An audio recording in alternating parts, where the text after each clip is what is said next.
Muscle contraction. In this module, you will learn about the mechanism of muscle contraction.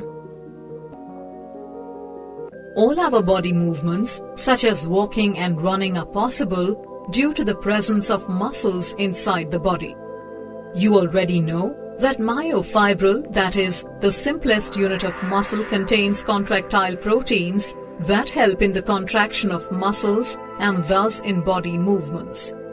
The sliding filament theory is the most accepted theory, which best explains how these proteins work to cause contraction of the muscles. The theory states that contraction of a muscle takes place by the sliding of the thin filaments over the thick filaments. Let us understand the steps given in the theory. The process of muscle contraction begins by a signal from the central nervous system, CNS. The signal is brought by the motor neurons from the CNS. These motor neurons are connected to the muscle fibers. The motor neuron with which a muscle fiber connects is called a motor unit. The junction between the motor neuron and the sarcolemma of the muscle fiber is known as the neuromuscular junction or the motor end plate. This junction is actually a synapse, that is, a small gap between the neuron and the muscle cell. The signals from the CNS are transported as electrical impulses, also known as action potential, across the synapse. A neural signal, on reaching the neuromuscular junction, releases a neurotransmitter, acetylcholine, thus generating an action potential in the sarcolemma. This action potential spreads through the muscle fiber and causes the release of calcium ions into the sarcoplasm from the sarcoplasmic reticulum. This in turn increases the level of calcium ions in the sarcoplasm. The increased level of calcium ions leads to the binding of calcium with the subunit of troponin on the actin filaments. This interaction triggers a conformational change in the tropomyosin, thus preventing it from masking the active sites for myosin present on the actin filaments, leaving them exposed. With the active sites of actin now exposed, the myosin heads start a binding process with actin, thus forming a cross bridge. The energy needed for the cross bridge formation comes from the hydrolysis of ATP attached to the myosin into ADP and inorganic phosphate. The attached actin filaments are therefore pulled towards the center of the A band, bringing the Z lines closer to each other. This ultimately results in the shortening of the sarcomere, that is basically the contraction of the muscle. You can clearly see that there is a reduction of I band during contraction, while the A band remains of the same length.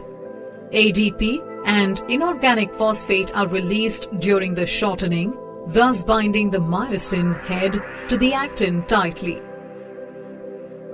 The myosin remains attached to the actin until a new ATP molecule binds to the myosin head and the cross bridge is broken.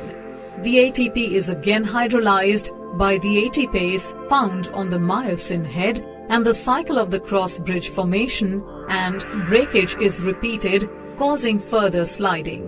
The cross bridge cycling sequence continues to repeat till the muscle fiber is excited by the signal from the CNS.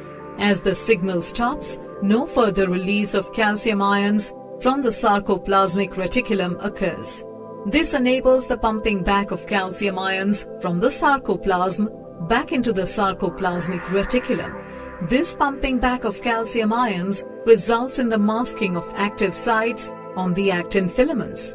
This in turn causes the return of Z lines back to their original position, that is, relaxation. All the muscle fibers do not respond to the signal in the same interval of time, that is, the reaction time. The interval between the signal and the beginning of a response is not constant in all the muscle fibers. The slow twitch muscle fiber contracts slowly and utilizes oxygen better. What makes it slow is the components present in it. First is the myoglobin protein. It is an iron-oxygen binding protein found in muscle fibers. It is similar to the hemoglobin present in red blood cells. Myoglobin content is very high in slow-twitch muscle fibers. Thus, these muscles are also called red fibers. The second component is mitochondria. These muscles also contain a large number of mitochondria, which can use the oxygen stored in them for ATP production. These muscles, therefore, are also known as the aerobic muscles. For example, extensor muscle on the human back. The fast-twitch muscle fibers, on the other hand, contract quickly and make use of the anaerobic metabolism. They generally contain fewer myoglobins, thus are pale or whitish, hence also known as white fibers. The number of mitochondria are also few in them, hence they have a low oxidative capacity. That is, the ability to use oxygen is low. The amount of sarcoplasmic reticulum is high in white fibers. For example, the muscles of the eyeball. Let's recap. The sliding filament theory is the most accepted theory, which best explains the mechanism of muscle contraction. A motor neuron carries signal from the CNS to the muscle fiber, which generates an action potential. The action potential causes the release of calcium ions from the sarcoplasmic reticulum. Calcium ions bind to troponin on actin, thus exposing the binding sites for myosin. The myosin heads bind to the actin, forming a cross bridge that pulls the actin filaments, causing them to slide over the myosin filaments, thus causing contraction. Once the motor neuron stops sending the signals, calcium ions are returned back to the sarcoplasmic reticulum. This inactivates the actin, cross bridges are broken, and the muscles relax. Muscle fibers are classified as red muscle fibers and white muscle fibers, depending on the amount of red-colored myoglobin in them.